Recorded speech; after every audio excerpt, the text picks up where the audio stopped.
Hello friends, स्वागत है आपका आपके अपने YouTube channel UP exam by Vivek Paliwal में। मैं विवेक आप लोगों के लिए लेके आया हूं एक वीडियो जिसमें हम डिस्कस करने वाले हैं यूपी पुलिस कांस्टेबल का जो 60,244 पदों के लिए जो विज्ञप्ति जारी हुई है उसका जो डिटेल्ड एप्लीकेशन फॉर्म है वो आपको कैसे कैसे भरना है। इस फॉर्म को भरने में आपको बहुत सावधानी बरतनी है क्योंकि ये जो आपका एप्लीकेशन फॉर्म है ये आपके डॉक्यूमेंट वेरिफिकेशन के समय भी आपको वेरीफाई कराने के काम आएगा। चाहे आप एग्जाम देने जाएं, चाहे आप फिजिकल देने जाएं, चाहे आप डीवी कराने जाएंगे, आपको हर जगह इसी की ही जो डिटेल्स हैं वही आपकी सर्वमान्य होंगी। तो चलिए सबसे पहले आप क्रोम ब्राउजर खोल लेंगे अपने पीसी या लैपटॉप में। उसके बाद जैसे ही इंटरफेस खुल के आएगा उसमें आप टाइप करेंगे यूपी पीआरपीबी। तो मैंने यहाँ पे टाइप कर रखा था, तो यूपी पीआरपीबी आप टाइप करेंगे, उससे खुल के आ जाएगा आपका जो भी साइट्स हैं। जैसे मेन साइट जो है यूपी पुलिस की वो खुल के आ जाएगी, Uttar Pradesh police recruitment and promotion board. आप इस पे टिक करेंगे जो सबसे पहले खुल के आएगी। इसके बाद सीधा आप पहुंच जाएंगे यूपी पुलिस की जो ऑफिशियल वेबसाइट है उस पे आप पहुंच जाएंगे। आप देख रहे होंगे उत्तर प्रदेश पुलिस भर्ती एवं प्रोन्नति बोर्ड की जो साइट है वो खुल के आ गई है। यहाँ पे आप नीचे जाएंगे तो आपको एक ऑप्शन दिखेगा डायरेक्ट रिक्रूटमेंट का। तो जैसे आप डायरेक्ट रिक्रूटमेंट पे क्लिक करेंगे आपके सामने जो भी करंट में वैकेंसीज आ रही होंगी, जिनका एप्लीकेशन फिल हो रहा होगा, वो आपके सामने खुल के आ जाएंगी। जैसे आपके सामने इंटरफेस खुल के आ रहा है, इसमें 3 वैकेंसीज हैं जिनके फॉर्म करंट में फिल किए जा रहे हैं। पहला है आपका नागरिक पुलिस पदों पर सीधी भर्ती, पदों की संख्या है इसमें 60,244, जिसकी लास्ट डेट है आपकी 18 जनवरी 2024। इसी तरह से हम देखेंगे दूसरी जो है वो एसआई की है, लेकिन स्पोर्ट कोटा से है, कुशल खिलाड़ियों। ठीक है, स्पोर्ट कोटा की वैकेंसी है, इसकी जो लास्ट डेट है वो 11 जनवरी 2024 है। और एक कांस्टेबल की और भर्ती है, वो भी स्पोर्ट कोटा की है, जिसमें पदों की संख्या 546 है, जिसकी आवेदन की अंतिम तिथि 1 जनवरी 2024 है। तो आप देख रहे हैं हमें तो केवल यूपी पुलिस कांस्टेबल को ध्यान में रखते हुए ये वीडियो बनाया है। तो इसमें आप देख रहे हैं एक ब्लिंक कर रहा है आवेदन करें, तो आपको भी इसी पे क्लिक करना है। जिस भर्ती के लिए आप फिल करना चाहते हैं फॉर्म, इसी पे टिक करेंगे। जैसे हमें 60,244 की वैकेंसी का फॉर्म फिल करना है तो हम यहाँ आवेदन करें पे क्लिक करेंगे। उसके बाद आपके सामने एक इंटरफेस खुल के आएगा जो कि होगा इस तरीके से। ये आपका पहुंच जाएगा फॉर्म की डिटेल पे। तो यहाँ आप लेफ्ट साइड में देखेंगे आपके सामने ऑप्शन आ रहा है ग्रीन कलर का, apply online, OTP activation, candidate login, print application, forget registration number, gate OTP. तो यहाँ पे ये 5 स्टेप हैं आपके पूरे फॉर्म को फिल करने के। तो जैसे ही आप सबसे पहले वाले पे टिक करेंगे अप्लाई ऑनलाइन पे, तो आपके सामने आपका पूरा डाटा खुल के आ जाएगा कि आपको क्या क्या इसमें फिल करना है। तो ये प्रारंभिक स्टेज है आपकी, फर्स्ट स्टेज जो है आपकी प्राइमरी स्टेज जो कह देते हैं इसे। इसमें आपको अपनी पर्सनल डिटेल्स फिल करनी है, जैसे आपका नाम, आपका फादर नेम, आपका क्वालिफिकेशन। तो चलिए 1 बाय 1 हम फिल करते हैं। लेकिन यहाँ पे एक चीज देखेंगे, यहाँ पे कुछ नंबरों के साथ स्टार लगा हुआ है, कुछ नंबरों के साथ स्टार नहीं लगा हुआ है। तो मैं आपको बता दूं जितने भी ये स्टार वाले पॉइंट होते हैं ये आपको भरने जरूरी होते हैं, लेकिन जो बिना स्टार वाले हैं इसको आप स्किप कर सकते हैं। अगर कंप्लीट होता है आपका बिना स्टार वाले से तो आप फिल कर सकते हैं, नहीं तो इसे छोड़ भी देंगे तो भी कोई दिक्कत नहीं आएगी। जैसे इसमें पहला पॉइंट है आपका आवेदक का पहला नाम, एप्लीकेंट्स फर्स्ट नेम। दोस्तों मैं आप लोगों को बता दूं जब भी आप कोई एप्लीकेशन फॉर्म भरें हमेशा कैपिटल लेटर में आपको फॉर्म फिल करना है। कोशिश यही करनी है कि आपको, चाहे आप ऑनलाइन फॉर्म भरें चाहे ऑफलाइन फॉर्म भरें, आपको कैपिटल लेटर का प्रयोग करना है। क्यों? क्योंकि इसमें कोई मिस्टेक नहीं होती है। कई बार ऐसा हो जाता है कि हम स्मॉल लेटर में भर देते हैं ऑफलाइन, अगर ऑफलाइन फॉर्म भर रहे हैं हम कोई, तो उसमें हम स्मॉल लेटर को भर देते हैं, ओ और क्यू में कंफ्यूजन हो जाता है, यू और वी में कंफ्यूजन हो जाता है। इसी तरीके से जब भी आप कोई फॉर्म भरते हैं, चाहे आप ऑनलाइन फॉर्म भरो चाहे आप ऑफलाइन भरो, हमेशा कोशिश करो कि जो आप टाइप कर रहे हो वो सारे लेटर आपके कैपिटल में हो।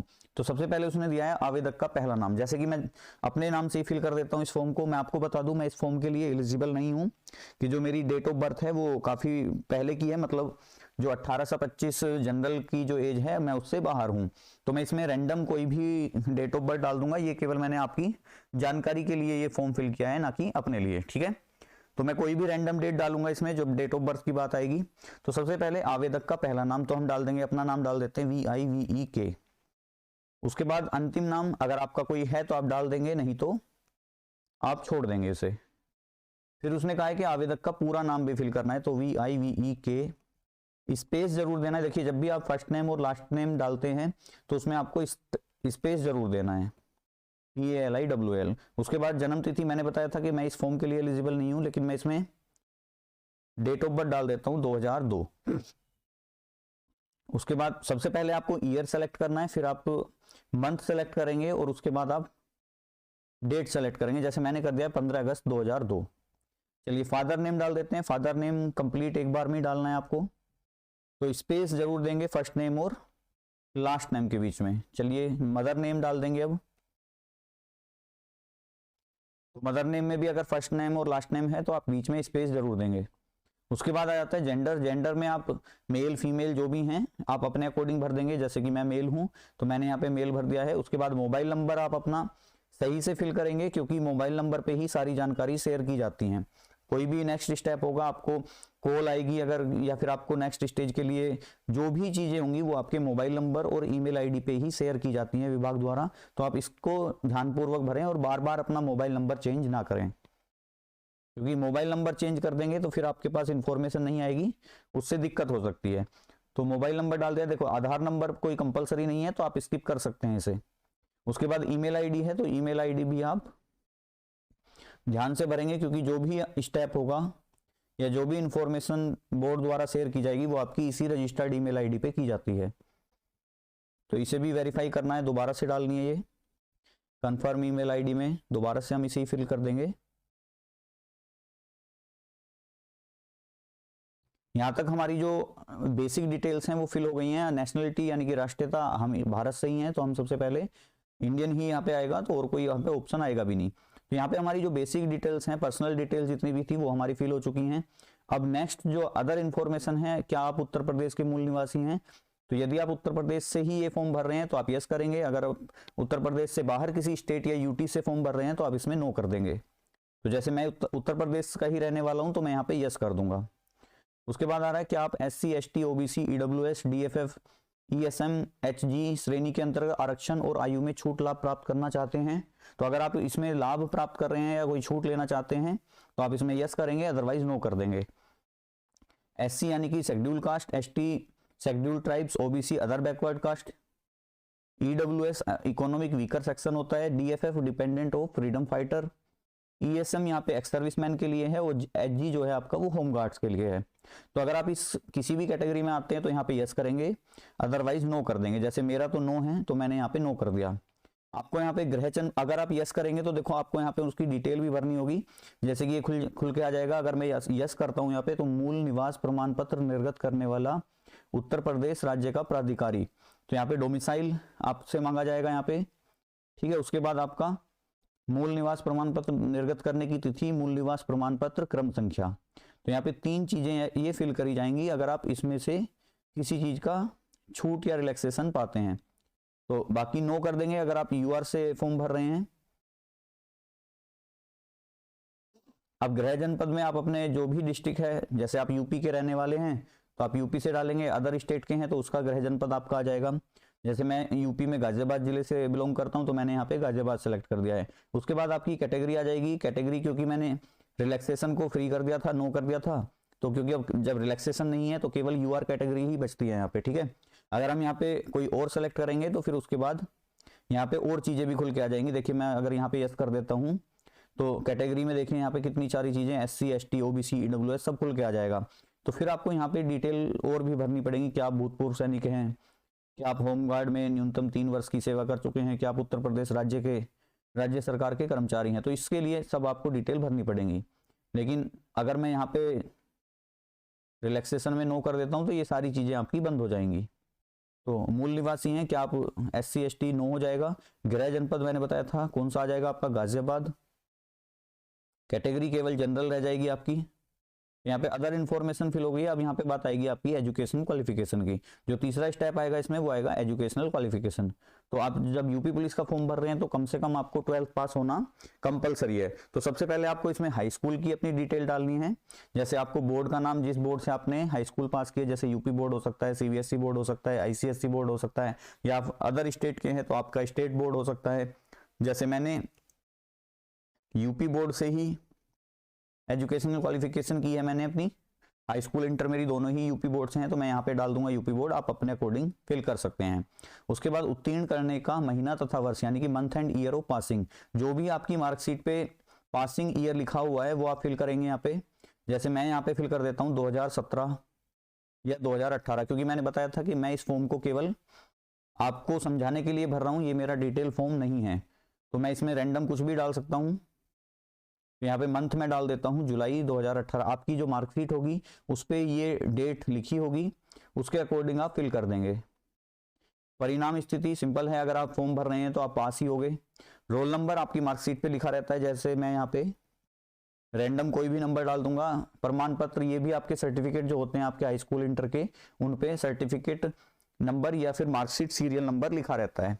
तो मैं यहाँ पे 0 से लेके 1 2 3 4 5 6 7 8 9 10 अंक यहाँ पे डाल देता हूँ।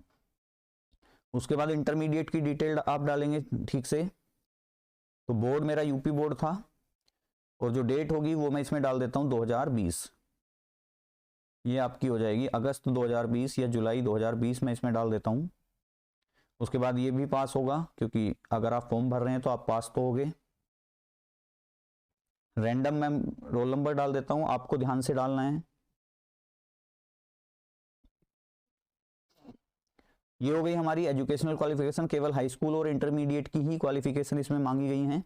इसमें अदर क्वालिफिकेशन आपको नहीं भरनी है, केवल कुछ प्रेफरेंशियल क्वालिफिकेशन है, जैसे आपके पास कि कंप्यूटर का ओ लेवल का प्रमाण पत्र है।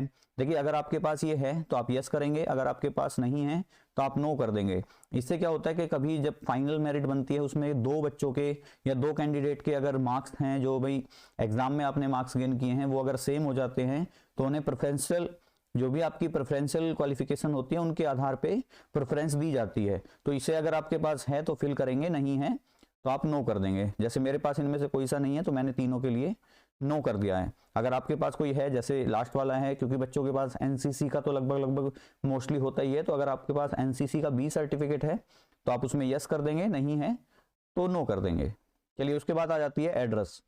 तो एड्रेस आपको ध्यान से भरना है, क्योंकि मैंने बताया था कि जो भी आपकी कॉल लेटर आएगा फाइनल, जब आपका रिजल्ट आ जाएगा फाइनल ज्वाइनिंग के समय, जो कॉल लेटर आता है वो आपके इसी एड्रेस पे आता है। तो सबसे पहले आपको जहां से भी आप बिलोंग करते हैं, अगर आप गांव से बिलोंग करते हैं तो विलेज का नाम VILLAGE विलेज नूरपुर, ठीक है।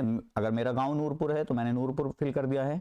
दूसरे में भी आप इसी तरीके से, जैसे पोस्ट होता है आपको पता है, तो पोस्ट मेरा नूरपुर ही है तो मैंने यहाँ पे भी फिल कर दिया नूरपुर। शहर गांव कस्बा, तो मेरा जो नियर बाई शहर होगा वो मुरादनगर होगा। उसके बाद राज्य, यानी कि राज्य जो है हमारा उत्तर प्रदेश है। डिस्ट्रिक्ट इसमें गाजियाबाद आ जाएगा।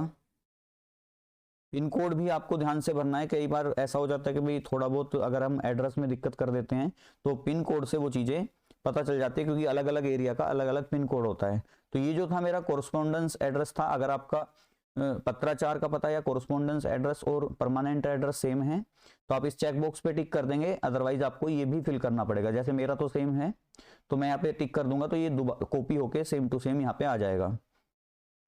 उसके बाद एक बार चेक कर लेंगे सबमिट करने से पहले कि आपने सारी डिटेल्स फिल कर दी हैं कि नहीं कर दी हैं। जैसे विवेक पालीवाल हो गया है, यहाँ पे जन्म तिथि हो गई है यहाँ पे। उसके बाद आपका जेंडर हो गया है, मोबाइल नंबर हो गया है, ईमेल आईडी हो गई है, नेशनलिटी हो गई है।